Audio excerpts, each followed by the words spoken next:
creators that only make content based on viewing other people's content. I've seen that. I don't know how they make that right with themselves, but they have a significant number of subscribers. And on that note, please, guys, be certain to subscribe. We were last on number 6, and we're going right back to it, folks. I hope this somehow helps with the focus. I'll be checking intermediately with a high-tech way of checking. There, I'm checking with the high-tech way of checking. And here we go. It always asks you yes or no, and then it always puts the icon on no. You always have to move it to yes. Now that would be nice if it was on the smartphones. Because the smartphones, when they give you an option, the icon is always on yes. And if you barely touch the thing, something else happens. It's even worse if it pops up in a foreign language that you don't know. Speaking of foreign lands, this Wild Elf is coming to you from Flagler County, Florida. And most of my loyal viewers already know that. If you're a newcomer, well, welcome. I found out I have a substantial amount of viewers in Australia. And that's great, because I love Australia. Australia is awesome. I love that opera house. I love that crazy bridge. I love Steve Irwin's wildlife preserve activities. Rest his soul. They lost a national treasure when they lost Steve Irwin. So, but the people at that encampment that he had, they still do his work. They still rescue crocs and other animals, and they're doing good work, people. So you should visit there if you haven't already, or make a point to visit there once in a while. But thank you, Australia. Thank you, anybody in Australia that enjoys my content. Please share it with your friends if you think it'll make them smile. If you think it'll annoy your boss, share it with your boss. All right, guys, and a big good day to you guys, and thank you for tuning in. I also want to extend a welcome to the Philippines. I have almost an equal amount of viewers in the Philippines. So I know very few things about the Philippines. I do know that they're a very interesting culture, and the Philippines have some interesting martial arts. People make a big deal about Japan martial arts and China martial arts, but I understand the Philippines has some excellent martial arts, and that's one of the things that I did hear about. That's an interesting thing about the Philippines. And one of our comedy actors, Rob Schneider, I believe he's part Filipino. So that's kind of cool, you know. He's representing over here in the States. I hear he's going to be in the upcoming Happy Gilmore 2, and I'm looking forward to seeing that. The first one was awesome. It was a while back, but you know what? Sequels these days are coming decades later. The Flash was kind of an impromptu sequel to Batman Returns, because they brought back that Batman, and he's featured prominently on their movie posters. Yeah, no sign of Affleck on the movie poster, no sign of Clooney on the movie poster. No, Affleck. I mean, Michael Keaton. Ben Affleck is a good Batman, but the ears need to be a little bit taller, because the problem with his costume, they got the Frank Miller bat on there, and it doesn't look like a bat, it looks like a mustache. So with the ears also being almost gone, he looks like Mustache Man. Promoter of mustaches everywhere. If you agree with that, let me know in the comments.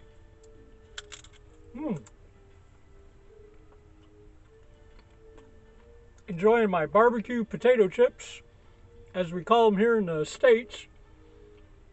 Over there in the English-speaking countries across the pond, I believe they refer to them as crisps.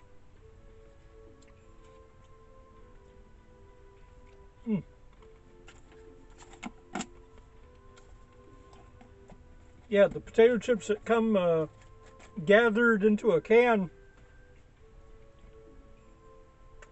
a little skinny can, they keep freshest the longest, I've noticed. That's why I like to eat them out of the can. Sorry, guys.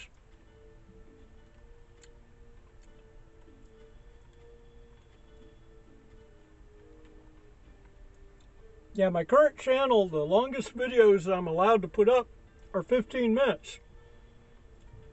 And I can put a description next to the video, but I can't put a custom thumbnail. So just want to let you guys know. And I wanted to thank a longtime subscriber, Raven Cole, for reaching out to the channel recently. And I have a lot of longtime subscribers to the old channel. The thing is, because there's going to be no new content to the old channel, only this current channel, if you're a subscriber to that channel, please, by all means, subscribe to this channel. I definitely need those numbers. I'm having to rebuild, basically. So.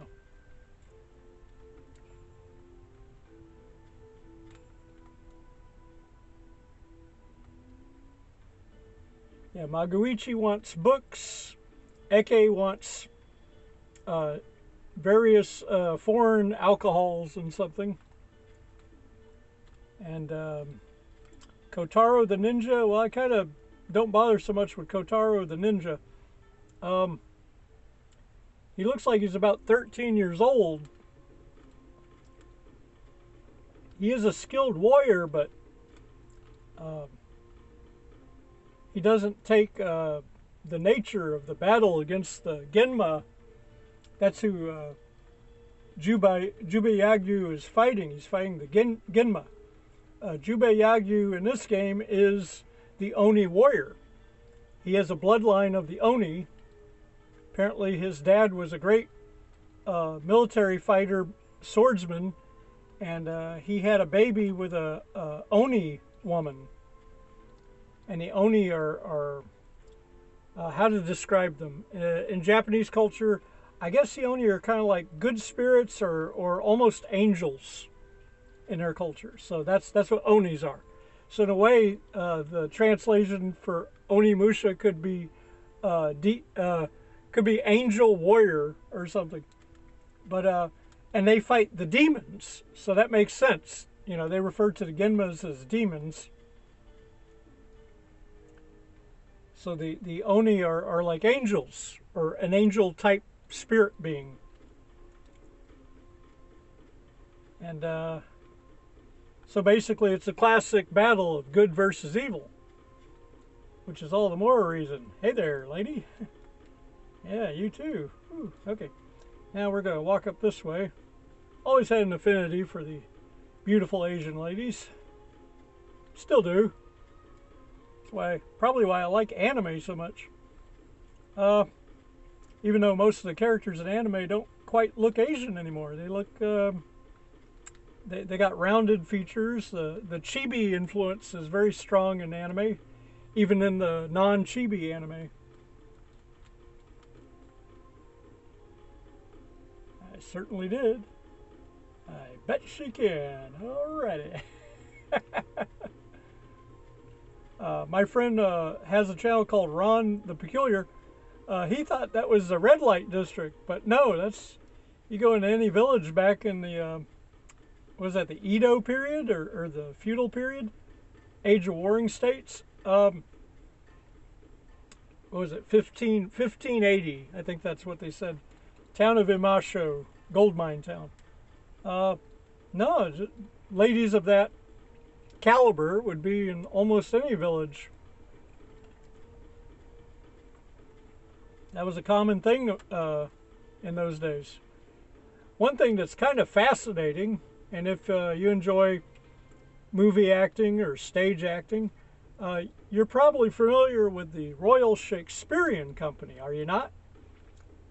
I think Sir Ian McKellen and Sir Patrick Stewart are both prominent members of the Royal Shakespearean Company. Now, what that has to do with 1580 Japan, I'm about to tell you. Japan, a country completely separated, not influenced by any other countries really, especially back then.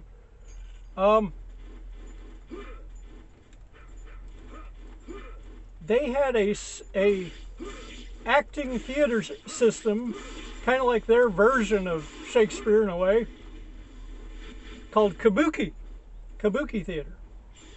And if people are familiar with vintage Royal Shakespearean theater, they realize that a lot of the female character parts were always played by males. Males had to play those parts. It was part of a royal law that was put into motion back then. And what's funny is kabuki theater in Japan, around the same era, maybe a little earlier, had adopted the same practice. Men would have to play the part of women in kabuki theater, traditional kabuki theater. And the reason, the nefarious reason for why that came to be, was that the women, the stars in early Shakespearean theater, before they had that rule, would get admirers. They would get fans that would follow them from city to city, province to province, and they would make overtures, gestures of being enamored with them. The problem was, and it seemed to happen quite frequently with almost every female actress in the troops, they would start exchanging physical pleasantries for these gifts that were given.